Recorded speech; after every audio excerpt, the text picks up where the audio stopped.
Welcome back, everybody, to another episode of All Things Hidden podcast. It's nice to have you back with us. I'm your host, Christa Reynolds. A few housekeeping notes. If anyone out there is interested in chatting with us about something that might be hidden or interesting, please reach out at info@allthingshiddenpodcast.com. This podcast, as all of them, are for entertainment purposes only, so I hope you'll enjoy yourself. And please think about sticking around towards the end to enjoy a deep, grounding meditation with me. So with that, I want to sort of just dive in here. I have this wonderful guest with me I'm going to introduce in just a second.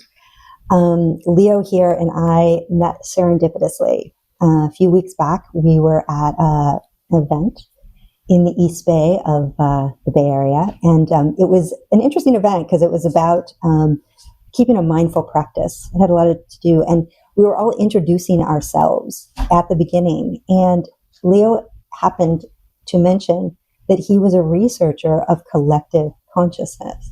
Well, the bells in my head just started ringing. Ding, ding, ding, ding. I was like, whoa, what is that? And I knew what it was because I had recently been asked to create a proposal around an event. I was working on creating this global music event with the idea of bringing people together online at one time for a consciousness shift. And when I mentioned this to Leo at the end of class, he immediately said, I can measure that, and I've done that. And I was like, really? And we were just off to the races. We were just chatting up a storm. And so we've been in conversation ever since. And he's just has a really interesting background. One of the areas that we're going to talk about today is the quantum field. Now, I want to just chat a little bit about some of his background and his accolades.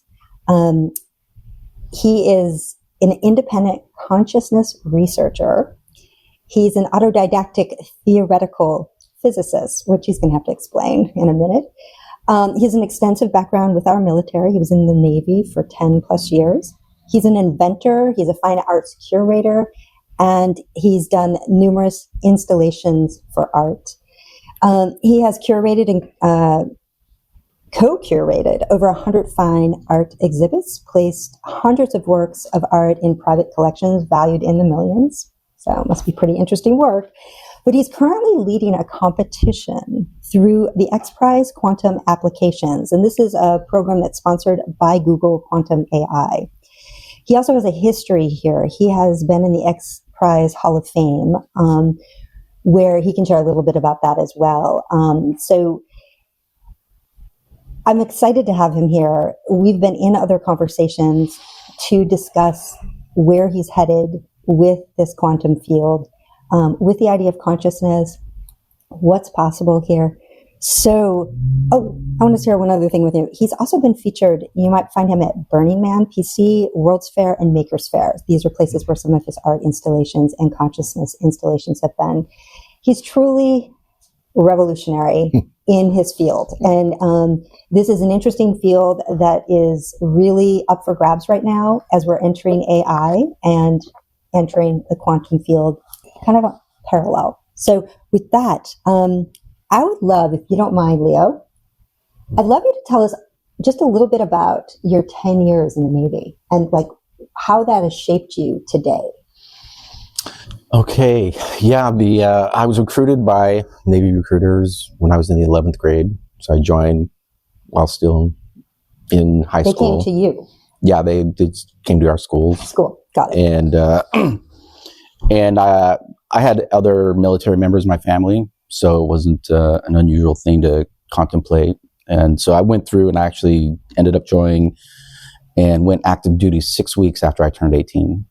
And had a really good start. It was a 10-year career, and I didn't do very well in high school at all. I was like a very rebellious teenager, and like I scored really high on stuff, but I never did the work, you know. Right. And I think the going into boot camp was one of the coolest like most fun experiences I've ever had. And it really turned me around, got me to work as a team with other people. And I would say like that really ushered me from boyhood to manhood really fast. And I really gravitated towards the structure, the challenges that were involved in there, and the fact that the Navy was paying me to go to school. So like, that's pretty sweet. It was, and like I said, I didn't do well in high school, and so even I was probably more surprised than anybody how well I did in Navy schools, because I actually I was selected as in boot camp as one of the recruit leaders, and so that gave me kind of a boost in my confidence. And then when we got to engineering school, they threw us all together, the nuclear engineers, electricians, everything. We all had to do the same thing. And at that, there were hundreds of us too. And I graduated number 1 out of the entire class. Very cool. Got my name in the paper. When I went home after boot camp, like all of my teachers were like, you gotta be kidding, because like 10 years. You spent 10 years. But I mean, after boot camp, I was still like barely 18. I went from barely graduating high school to top of the class. Wow. In just in less than a year. So it was always there in high school. It just wasn't the right environment, so I went on, reported to my first ship in Japan, and because I had that honor graduate accolade under my belt, I was sent to Japan, and I was on the USS Knox, fast frigate.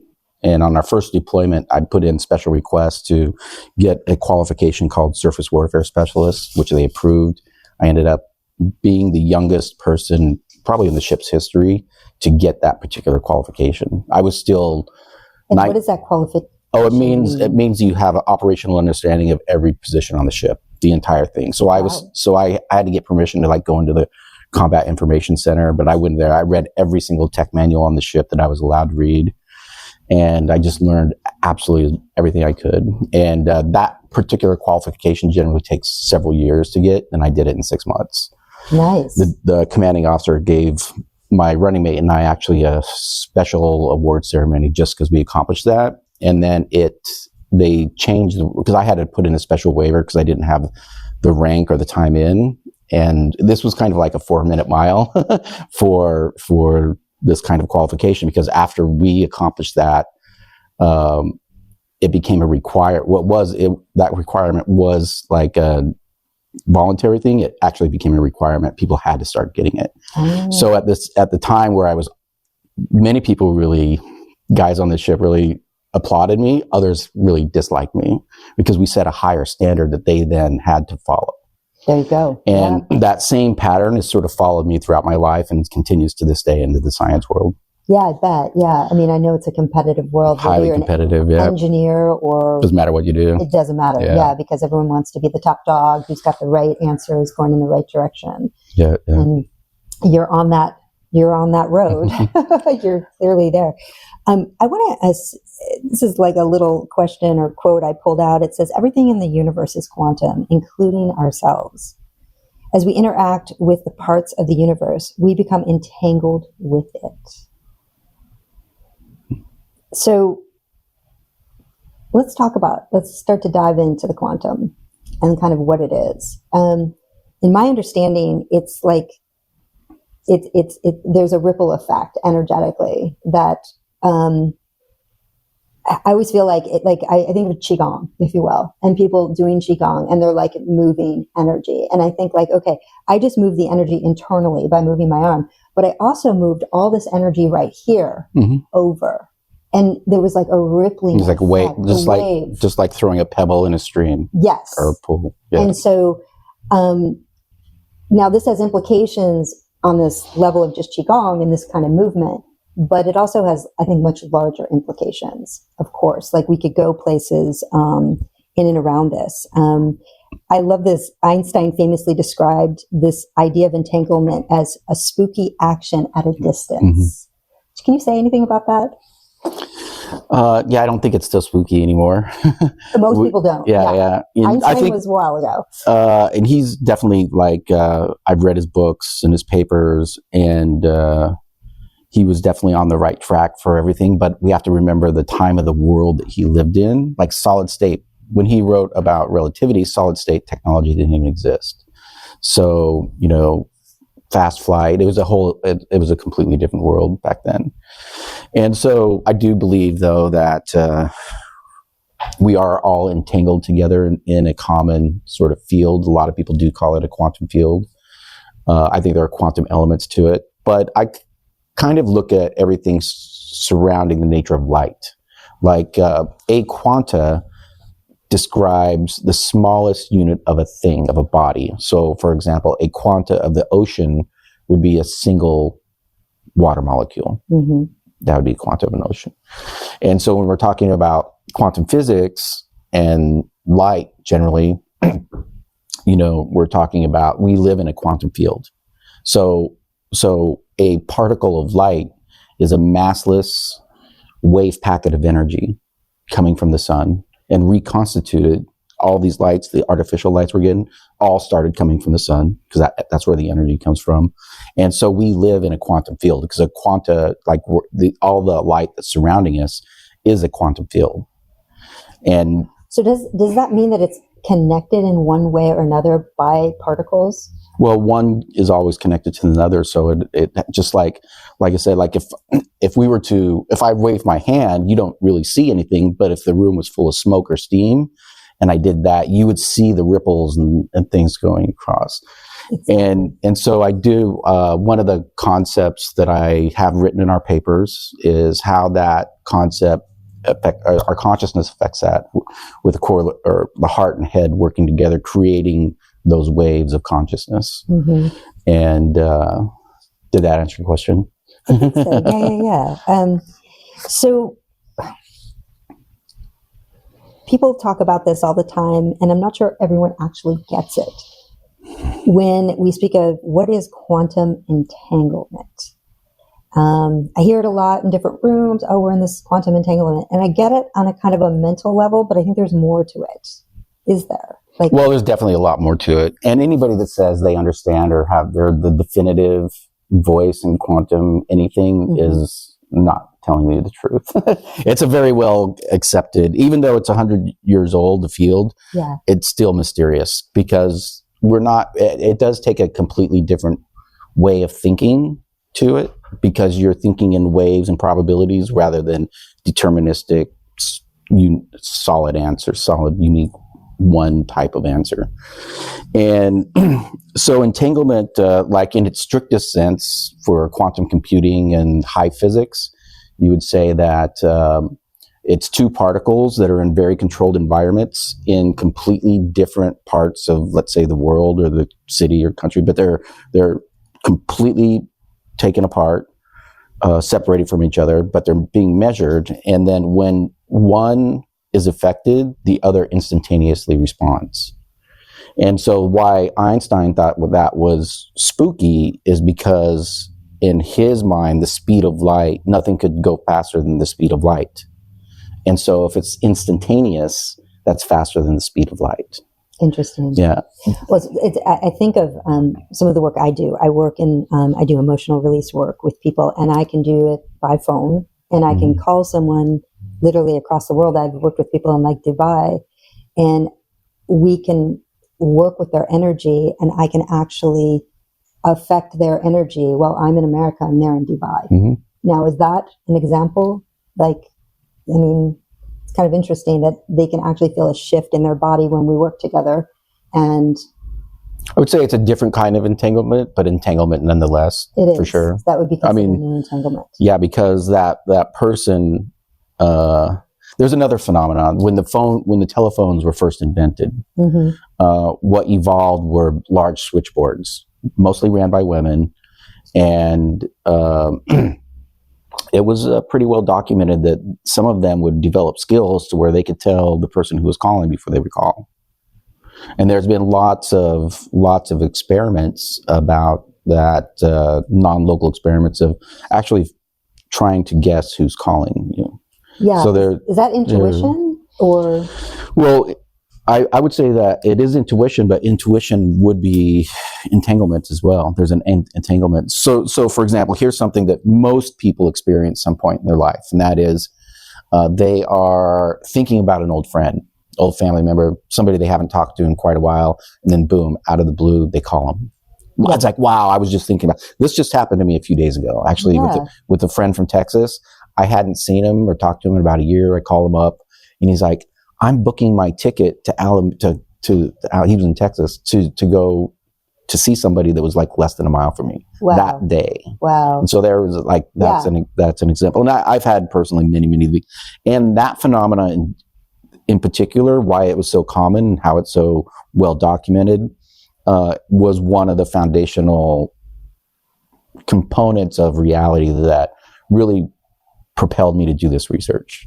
That phenomenon, exactly, because it's something that virtually everybody reports that happening. It's fascinating. No, I think it's happening to all of us, whether we know it or not. It's like we're all entangled, all of us. Yeah. And I want to go into a little bit about. I was doing a little research, and I was looking at something called the Copenhagen interpretation versus a many worlds interpretation.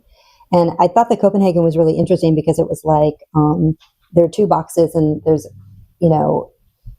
maybe there's one box, and there's a cat in it, and they leave the cat there for 3 days.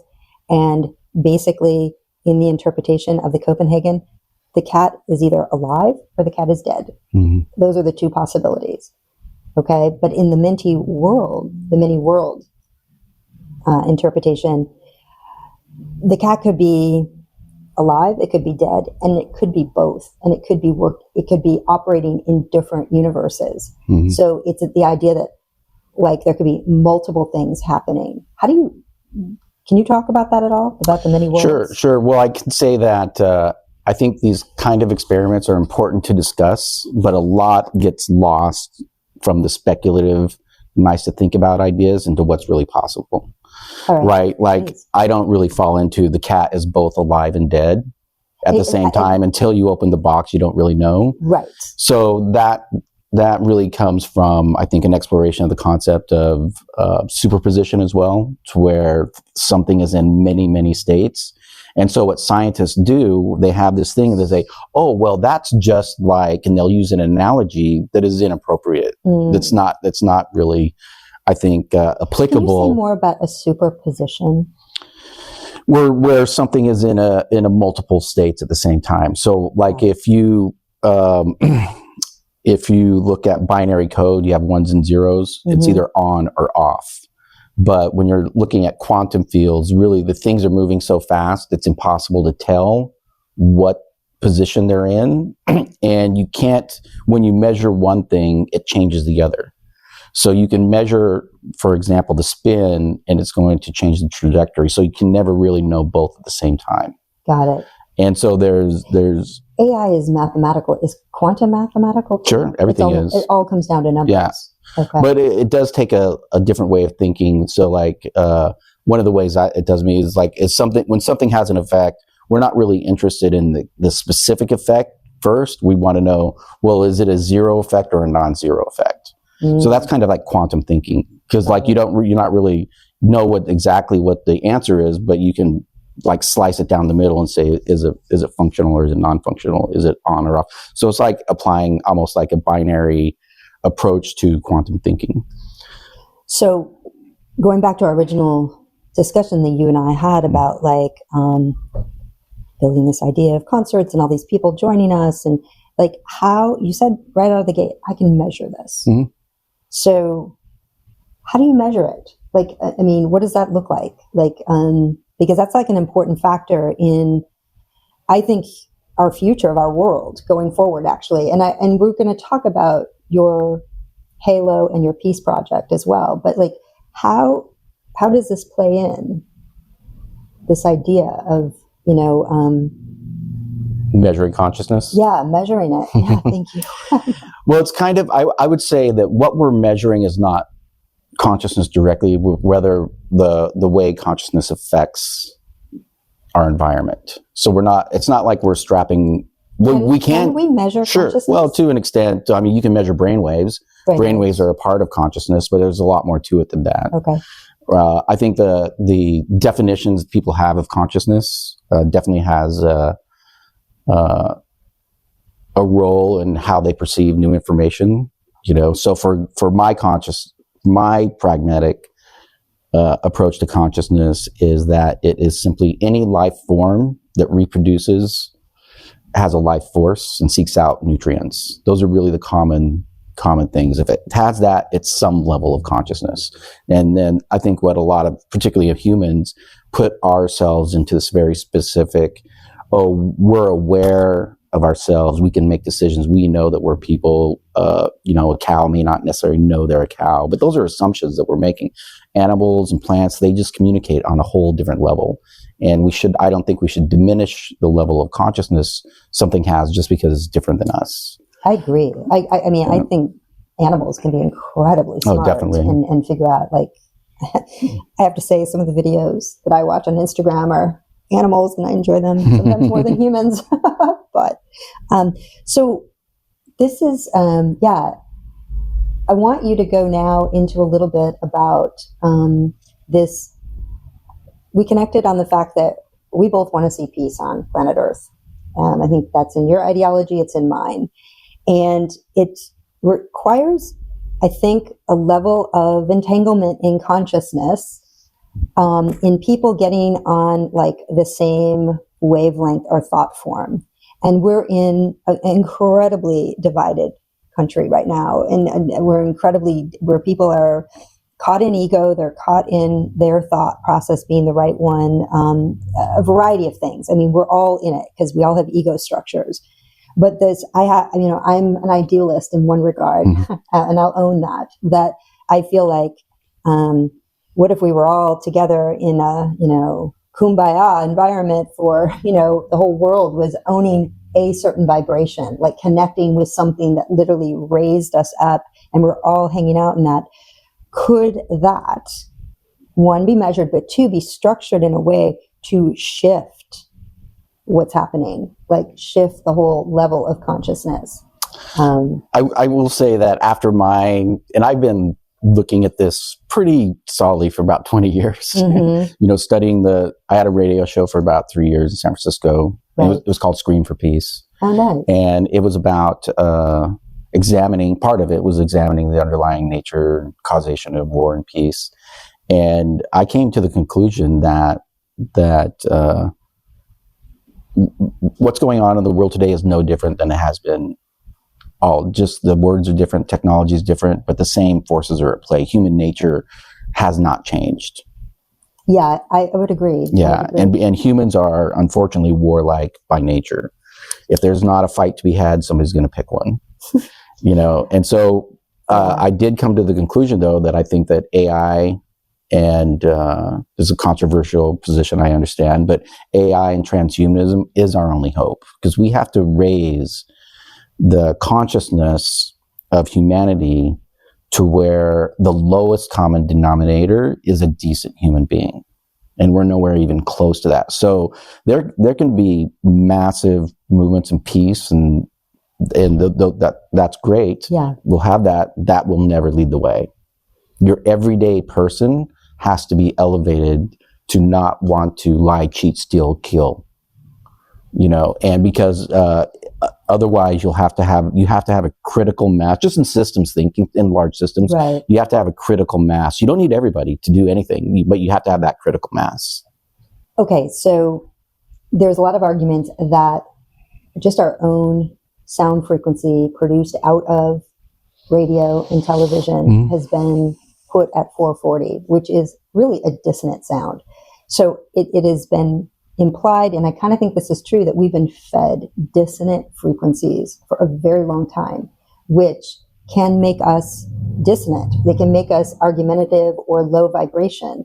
And so I'm under the argument, and this is why I'm so interested in the quantum, what if we were fueled with a different frequency on a regular basis? I mean, they talk about kids who grow up listening to Beethoven, their parents just plug it in, and these kids are exponentially smarter, because they were plugged with a different frequency that was of a higher level.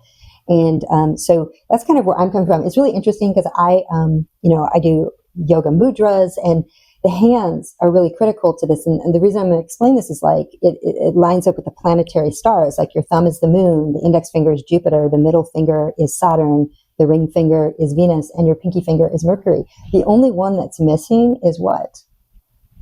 Mars, the war god. So it really, I don't believe that it's actually really in us. I feel like it's been programmed into us. It may not be in you, but personally, but I'm saying us. No, it's in people. It's in people. But I'm under the argument with you, discussing this, that it may have been programmed into us rather than it's innate to us. Now, I believe in the warrior mentality. That's the nurture nature. Yeah. Yeah, I'm good with it. Yeah, exactly. And I'm very familiar with the warrior. You know, you have to sometimes kill to feed yourself. So I'm not saying that there isn't that, and you do have to protect yourself.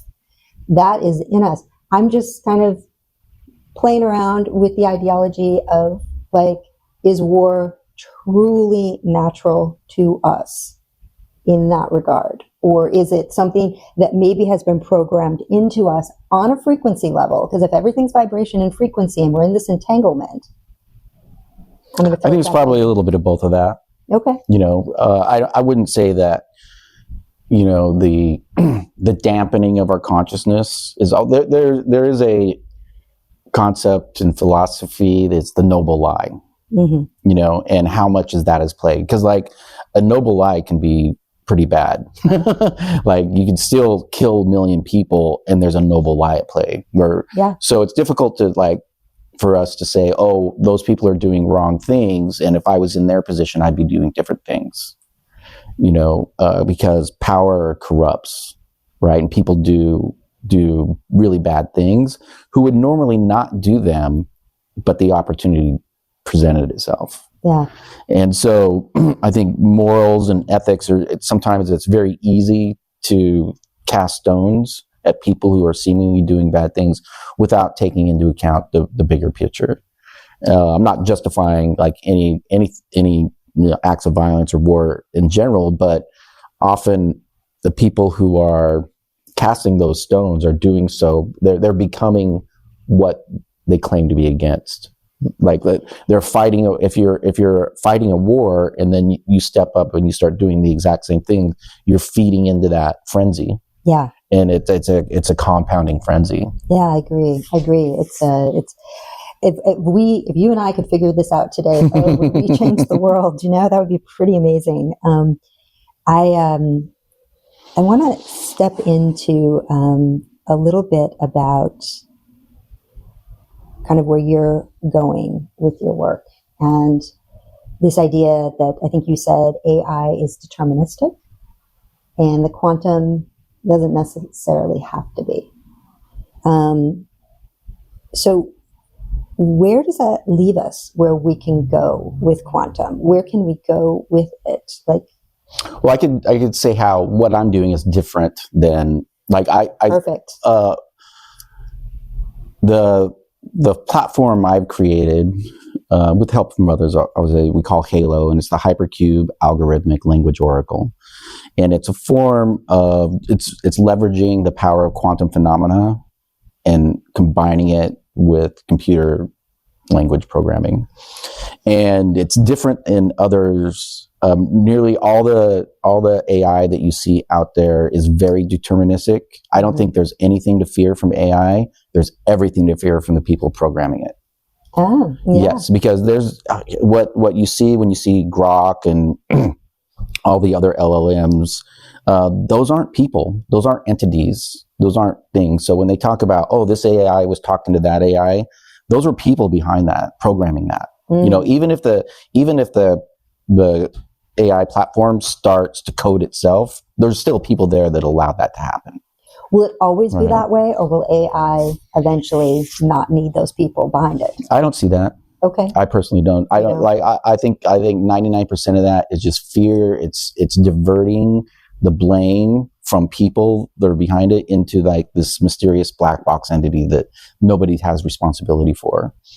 And so I think all of it's a lot of hype around that. There's there's nothing artificial about it, and there's nothing intelligent about it. It's a tool. How did it get that name? It's a tool that saves I mean, it's very powerful. I utilize it when I need it, and I'm glad I have it. It's really saved me a bunch of time. I don't think AI is going to ruin any jobs at all.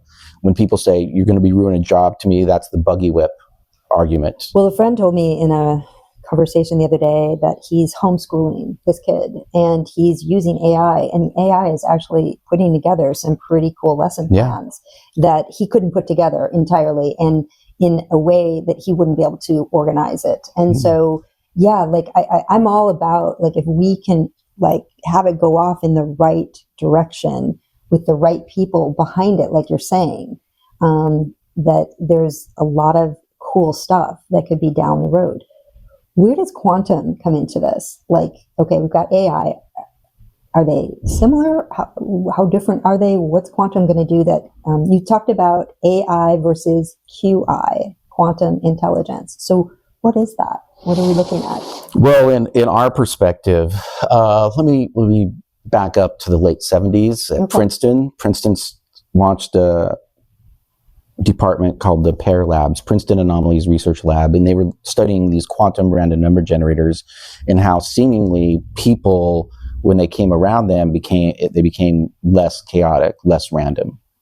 And they came to the conclusion that consciousness must have a role in it. And they started conducting experiments. And it was a pretty big program. It went on for 28 years.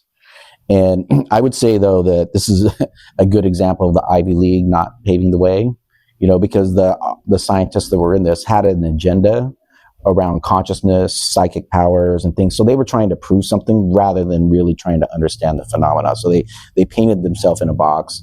They went for 28 years, closed down the department in complete shame, never developed a model, never developed, to my knowledge, not even a single paper that the mainstream science world took seriously at all. And so they were kind of a scar on it.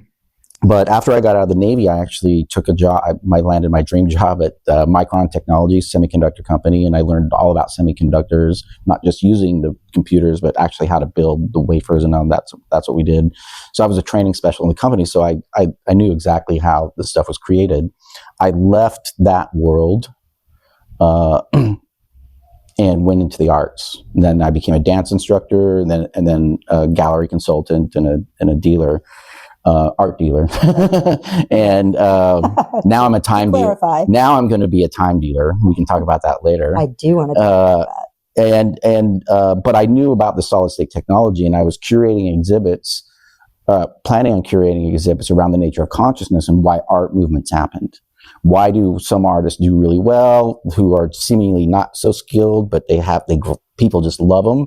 Other artists who seem to have all the technical skills in the world flounder. Why is that? And why did surrealism happen? Why did impressionism happen? And what I found was there's a connection between art and science. And there's a great book called Art and Physics by Leonard Shlain. He's a Bay Area doctor.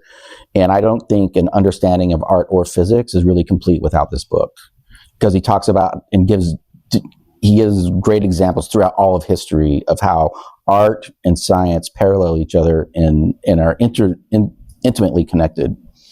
What is that connection? Can you say a little bit more? Well, I'll just give you, like, Impressionism happened. People think Impressionism just sort of happened. No, prior to Impressionism, and for many hundreds of years, art existed for the greater glorification of God and country. That's what it was for. It wasn't for individual people to see something they loved. That's not what it was. People could go their whole lives without ever even seeing a picture that was actually drawn. That's most of human history. Really? Yeah, definitely. Wow. Okay, that's very interesting. And but Impressionism came about. This was the Barbizon School had a contest about drawing a tree out from nature. So people started actually looking at nature instead of just imagining what the perfect tree should look like from the studio. And the invention of paints in tubes, a technological innovation, allowed artists to finally leave the studio and paint directly from nature. for the first time in history. And they started looking at light differently, and they started doing so. So all of a sudden it started appealing to a lot more people because they could paint something that was beautiful to them, not just the government or the church. Right. And so that's how Impressionism really started. And so there's a technological innovation there. So right now, the technological innovation that's affecting art is AI. It's just a tool. It's going to make some people do much better. It's going to empower a lot of people. I have to be honest. Yeah. The art I've seen so far, not impressed yet. I'm waiting. I'm giving it space and time, but I've been like, really? That's the interpretation? I'm like, that's been me though. I'm not an art. It's a different tool. It's a new tool. It's a new tool, and people who've never been artists before are now empowered to go in and actually create something with this tool. And I don't think it's going to take away from, I'm a painter. I love painting. I could go try to do something with the AI and create an image that might be kind of new, but that's not the same as like, art is very subjective. It's very subjective. And in my comment, I just said that's a subjective comment, clearly. Yeah. But I'm not discounting it as a possibility in the future that it could really bring people into art in a new way, in the school system, to kids. Everything, Yeah, so I'm not discounting it, but I'm like not impressed yet. I'm waiting. That's okay. So how does art play into your future and what you're going to be doing? Oh, well, currently, I think you mentioned earlier, I led a team over the pandemic. I led a team of scientists through a competition, X-Prize competition called the Pandemic Response Challenge. And it was using machine learning to combat COVID. Okay. Right. And what does art have to do with combating COVID? And we use the same technology to actually do both. And it's related to consciousness. And so I picked up what the Pear Labs sort of, where they dropped off. And there's other organizations out studying consciousness and quantum random number generators, and have been for over half a century now. But I would say that our team during that competition, we achieved more in 4 months of that competition than the entirety of the Pear Labs in their entire 28 years. Because we were able to actually isolate that phenomenon. And what I like to say is we've identified a substrate of reality where the laws of probability and chance are still measurable, but they're very different. They're quantum in nature. So you're talking about probabilities and waves, not specific instances. And so we designed an algorithm that could accurately predict COVID outbreak rates in 235 regions around the world. And we didn't use any medical data to do that prediction. We just used quantum fields. It was like a quantum shortcut. And that same technology we've used for predicting when hurricanes hit landfall. That's another one we've done, and it could be applied to any predictive model. So what happened with Milton? Milton was so interesting. This plays into the quantum.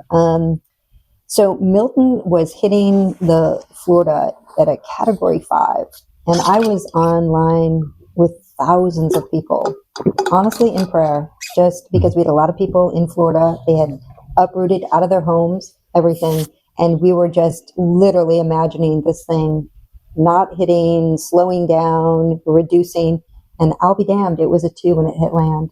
And I'll tell you, all of us were like, okay, were we a part of that? Like, we can't say we were, because there's no way, we couldn't measure it, but it was pretty, I tell you, it took me to a whole nother level of what's possible when minds come together and really focus on something on a level like that. And it was prayer. Many people were in prayer. So I don't know. I'm not positive about, other people were just meditating. They were just focusing. But we were like, wow, that went from 5 to a 2 and hardly did any damage to anybody. So that was interesting. I haven't done any work in that field specifically, but I would say like it was just we would just create a model to say when it hit land, not necessarily the strength of it or any of that. Got it. And it's just it's like I said, it's a different substrate of reality where if you're familiar with Sheldrake's work, the morphic fields. So if you could take like I think one of the greatest physicists in the world today is Dr. Leonard Susskind. Okay. He's from Stanford, and he's got nearly all of his lectures are on YouTube. I've watched them all. And one of the most important things that he said, this was it was around 10 minutes, the 10-minute marker of his talk on multi-worlds, the multi-worlds talk, which I don't believe in, by the way. But he asked a very profound question, and it was, where does computer data go when it's finally permanently deleted from a computer? And I've asked many computer scientists, PhDs, they couldn't answer this question. I've only talked to like maybe one or two people that knew the answer. And it's because they watched that lecture. And? It evaporates as heat into the atmosphere. That's where it goes. And how does it affect the atmosphere? So that's the key. That's the key. But where that kind of inspired me to actually create Halo, because I thought, well, if computer data goes into the atmosphere as heat, we are somewhat computerized. Our synapses are firing billions of neurons every second, and those contain heat. Where do we lose most of our heat in our body? In our head, right? So all of our thoughts, all of our emotions, after we think them, after we feel them, they don't disappear. That's against the laws of physics. They have to transform, and so they just transform to heat, and they emanate out into the atmosphere. And each wave is propagated by a heartbeat. And how long has your heart been beating? Since before you were born, roughly 186,000 times a day. And so that just goes on. So we create this field around us that's not just an empty field, it's full of data.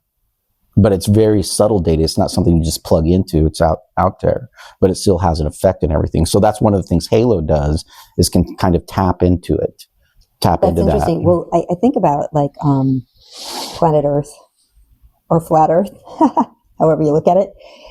We've never had this many people historically that I think we know of on planet Earth at one time. So we have a lot of heat.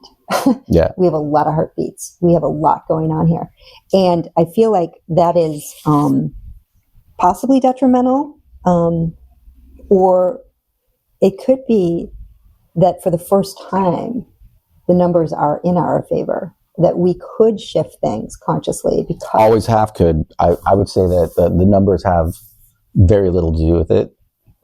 As far as numbers, because I don't think it's just a matter of like getting more people to think a certain way. People have to change themselves, which they will not do generally, unless they're forced to. But so, I mean, so if you're actually saying that if 10 people were over here doing this and 100 people over here were doing, and they were focusing on something, this 100 has no better chance than this 10. It depends on their training, depends on, I think, their intention, but I think there's a fundamental, in perceiving the world, there's a fundamental, I think of my definition of frustrations, the difference between expectations and reality. If you think that all people or most people are just good by nature, then the world's always going to be frustrating. Because that's not, the results don't look at that. Totally. Right. But not to be black-pilled, but if you go through, it's like not everybody's, most people, there are some really good people, there are some really, really bad people, and most of us are right in the middle. But is those people in the middle, I'm going to always ask this question, is this conditioning? It's both. Nurturing? It's both. So it's all that. Yeah. So it's a very interesting factor. Like, what if our conditioning and our nurturing was able to shift on some level? Like, if we were consciously made and I would more say aware of that. That is the objective of the technology that I'm developing, is to not change the world in the sense the larger thing. I think that's not a thing to try to do, right? But we can change our world. So we can create microcosms of that, where you have that. But there's always going to be, like, if you want to ruin something, invite a bunch of people. Invite a bunch of people you don't know. And I've been writing and coming up with consciousness thought experiments to sort of illustrate that concept. Like, if you had to take a spaceship across the universe on a long journey that was going to take years, would you take a random sampling of people and say, okay, just you'll come along with us? Or would you want to carefully identify each person? Carefully identify. Why? Sure. Well, because they're going to hold heat and weight and energy on this journey, and it may or may not affect how the journey goes. True. And what would happen if you just took the random sampling? I will tell you what would happen. Okay. The toughest people on the ship would form an alliance to take over the food supply and the engines, and they would basically take over the ship, because that's what always happens. You know, the U.S. Navy exists for what reason? Any idea? Piracy. Piracy. That's the reason it was started. The reason why we still had it. If the Navy just shut down today and just said we're just going to do our borders, the entire world would erupt. Like, everybody's quality of life would completely take a dive, because you couldn't get any of the products or services that were coming from overseas. Totally. And so you take that same concept in America. What happens if they just said the police aren't going to enforce laws anymore? You know, murder is no longer illegal. And so you would have a huge outburst of, it wouldn't be like, oh, great, we're not going to have oppressive police overseeing us anymore. Oh no, because the criminals of society, and people who were not criminals before, knowing that they couldn't get caught, would then become criminals. Yeah, no, it's interesting to think about. Those are thought experiments. And I could push back, but I think the programming and the conditioning and the nurturing and all of these factors have been so poor in the last 50 years. And unfortunately, and there are pockets of incredibly conscious enclaves, if you will, of people doing really cool stuff, and they care about society, and they care about people. And it's just, I think it's, the roll of the die, it's your karma this lifetime if you end up in a low vibe place or a high vibe place. And I think it may have to do with other lifetimes. I'm not really sure. Like, no one knows for sure. Reincarnation is a whole nother subject matter. But with that, I want to talk a little bit about, you're in this new X Prize competition, and I want to give you just time, because we're going to kind of bring this to a close. I want you to talk about, like, what do you want to share about this? How can we help you? What can we get out there for you? Like, sure. Well, our website, one of them is Halo AI. We're going to change that to QI, but it's haloai.me. You can go there and see us. But the X Prize sponsored another competition. It's called the Quantum Applications. There's over 300 teams competing worldwide. I believe. Does X Prize have anything to do with X or Elon Musk? Not directly, and indirectly. Peter Diamandis knew Elon Musk. They were friends when they started it. Got it. And actually, I'll probably get the story wrong, but he approached, I think, Elon to be an investor, and he said no. And so he started it without him. But there's no direct branding. The X was like anything prize, because it's an organization, it's a nonprofit based in LA, started by Peter Diamandis and a handful of other people. He's the leader. And they facilitate incentive competitions that address global issues. And they currently have over probably $300 million in active prizes right now. Elon Musk does have an X Prize going on. It's in year 3 of 4, I think, and that's carbon removal. It's a $100 million prize. There's a $100 million age health-wise prize. So they put out this issue, and then teams come together. Teams come by and compete it, and and try to fix that issue and be paid out for. They get prize money, they have a huge investor network that supports the companies. And I would say I've done a lot of some hackathons and tech conferences and things like that, and they can be a little snarky at times. And the X Prize, it was actually a pleasure to go through the competition. It was so awesome because everybody was so positive. My partner and my teams and our team were the only quantum team doing this, and even though our competitors and the people running the X Prize had no idea what we're even talking about, really, they were very helpful. We couldn't have done it without them. And so it's a friendly competition where they encourage collaboration and team mergers. And that's great. It is. I think they're one of the most positive forces for humanity today.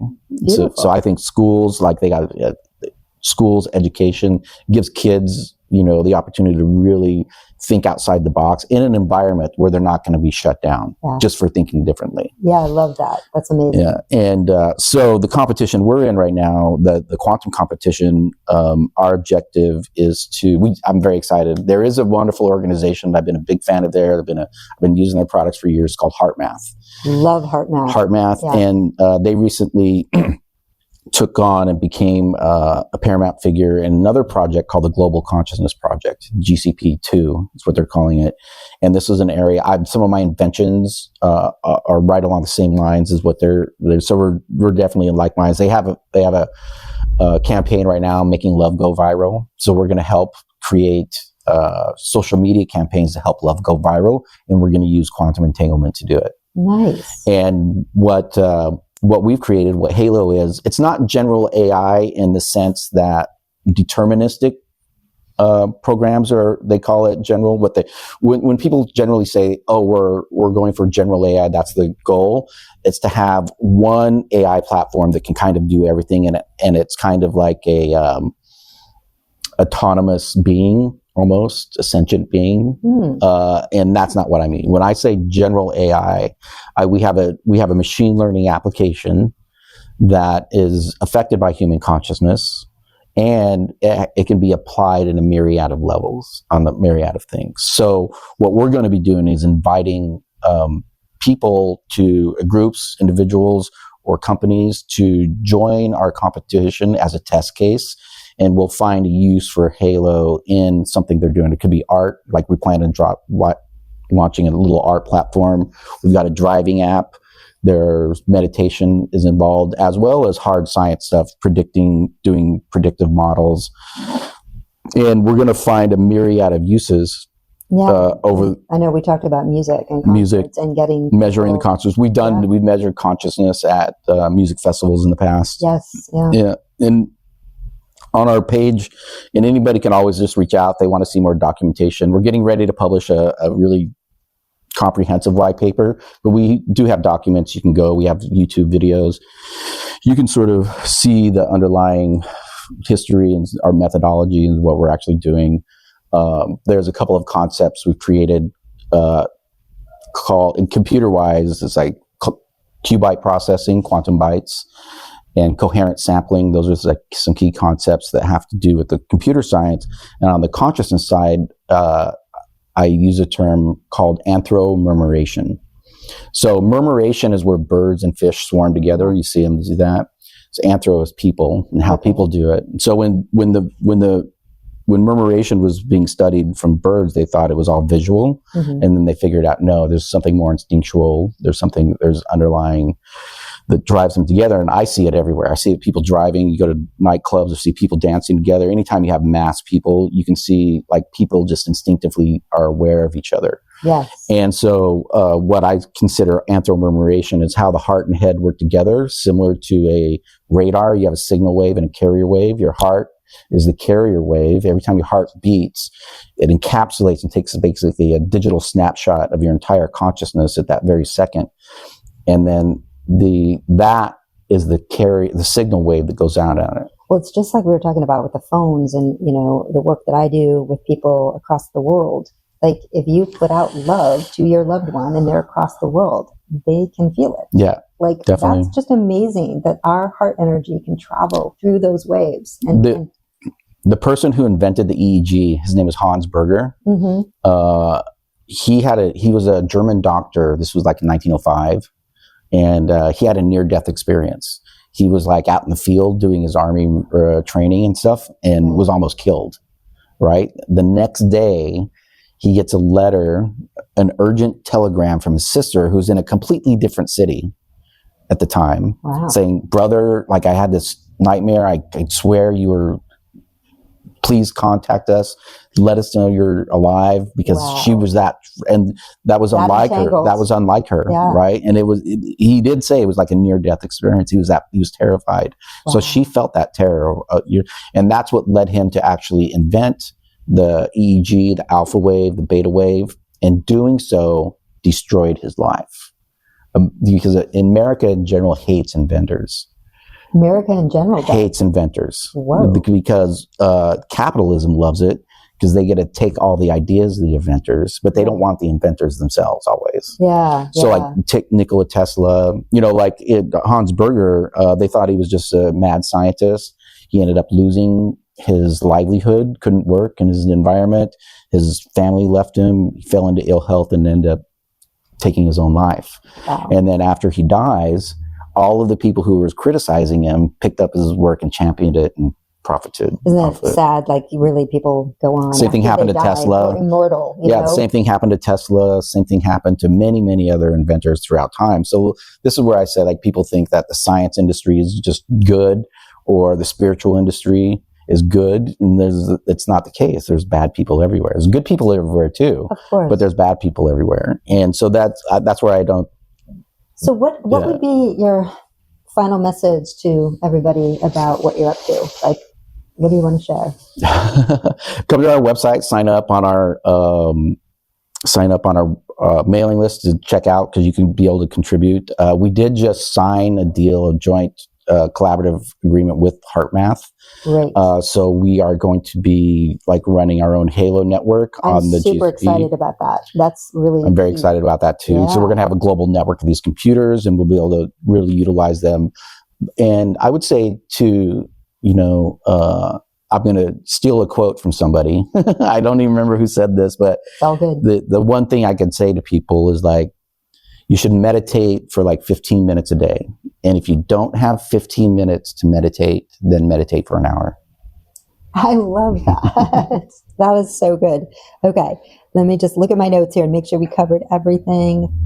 Leo, it has been such a pleasure to hear from you and just learn about the quantum and to see where you're headed, because we need scientists, we need explorers like you. I mean, the time is now, and you are doing a lot of revolutionary work right now. And so please, everybody out there, support him, support what Leo's up to, follow him, and let's just, bring us onto a good wave. Let's all like surf a really good wave going forward, because I think we can. I'm not giving up on humanity yet.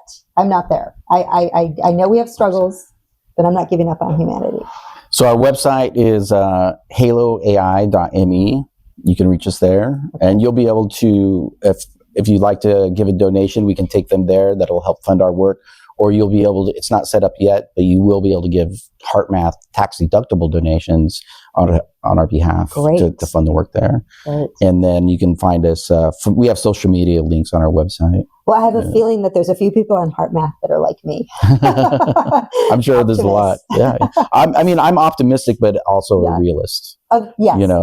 Agreed. There's blind optimism can be very, very dangerous. I'm with you. I'm with you. No. Unfortunately, I'm willing to listen to everything, and I take it in. I don't. One last note about your last podcast. I thought it was very good, but the scientist there said there's never been any model proposal that unified quantum mechanics and relativity. Oh. And then did he say that specifically? He did say that specifically. Okay. And he said there's never been a model proposed on consciousness. Yeah, I remember that. Yeah. I remember that. And so those two things, we've actually accomplished both. One of our inventions unifies quantum mechanics and relativity in a time dilation clock, and this is what we use for machine learning. Okay. So that has already happened in his Well, I'll be sure to let him know that, and he'll probably watch this and find it out for himself. I would love to talk to him, by the way. Yeah, we can make that connection. Well, again, Leo, thank you. Thanks for having me. Yes, beautiful talk, and we'll see everybody next week. Please stick around for meditation. Thank you for being here. Okay, everybody. Let's come into a nice seated position. We're going to attune ourselves to our breath, and we're going to move through our chakras today with the seed syllables. So with that, just feel your sit bones grounding, your shoulders dropping. Feel the heaviness in this body as you draw away from the mind and start to feel sensation in the body. When you're ready and you're grounded here with your mouth closed, slowly draw breath in. Pull it in through the back of the throat, through the nose with your mouth closed. Feel your belly fill, your spine come in, your heart elevate, your shoulders roll back. And when you have no more inhale, slowly release that exhale. Either blow it out or release it out the back of the throat through the nose. Slowly breathe in, mouth closed. Breathe out or breathe through. And if you haven't dropped your gaze or closed your eyes, please do allow yourself to start to turn your eyes of duality inward. Start to breathe in and just start to feel the sensation of you filling with prana. Bring this breath up into the space between the brain and skull. And as you exhale, just soften your brain away from the skull. Release pressure around the forehead, around the eyes, around the jaw. And then feel the breath come in naturally as you start to come into a neutral body and a neutral mind. And you can feel yourself in present time. Your shoulders grounded, your body heavy, but your breath light and free, moving through. So take the eyes of duality and please put them on the central channel, the Sushumna. There is always life force beaming through the central channel. And allow yourself, if you will, to see that life force, to feel it moving through the channel. It has confluence at the throat, so it moves up and it moves down as you open your crown chakra to your cosmic family. And you open your first chakra as you ground towards Mother Gaia. So we allow ourselves to be that conduit of life force, of light, between the heavens and the earth. And we just acknowledge this light and this Sushumna that lines up all of our chakras. So we're going to move through each chakra and use a little seed syllable to bring that chakra into balance. But let's put ourselves in the golden bubble, the golden pill, if you will. Breathing into the central channel and breathing out throughout the body. Breathing in and breathing beyond your body. So feel that golden light going above you, below you, on all sides, and feel yourself in this protective light. Feel this beautiful energy mingling through you and around you. And now let's take our attention to the first chakra, governed by Earth, ruled by Saturn, honors our fears and our disciplines. The seed syllable here is Lam, L-A-M. Let's just chant it a few times continuously. Keep your attention on the first chakra. It sounds like this. Breathe in.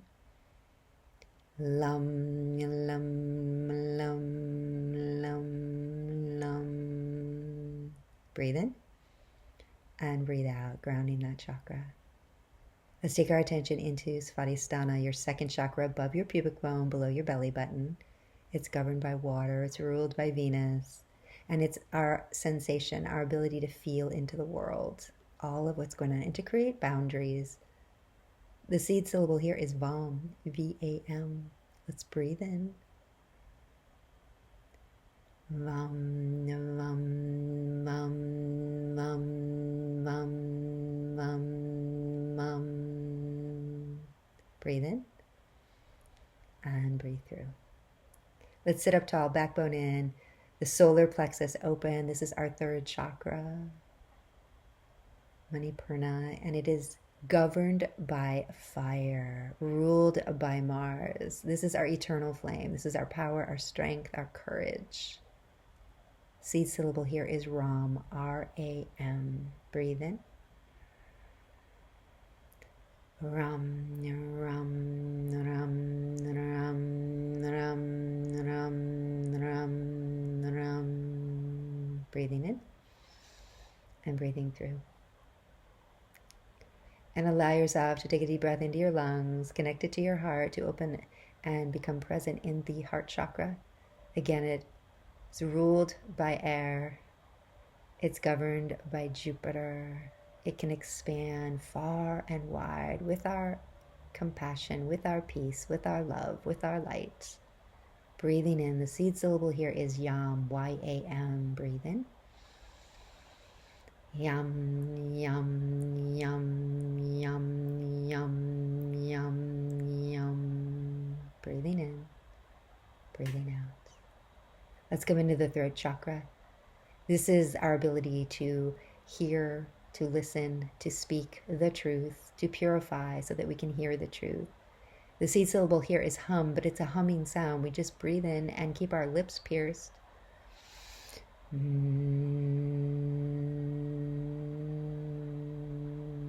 Breathe in.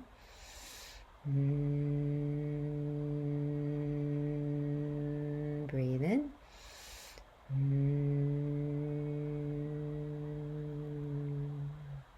And finally, take your hands to your heart in prayer. And let's go into your third eye and do 3 beautiful ahs to open up our channel to our cosmic family. Breathe in. Ah.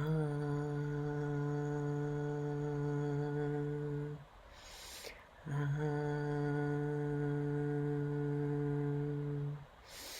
Ah.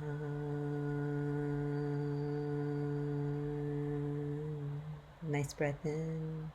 Feel your chakras, feel your light, feel your presence, feel your balance. Breathing in. Sat Nam Namaste. Thank you for joining me, All Things Hidden podcast.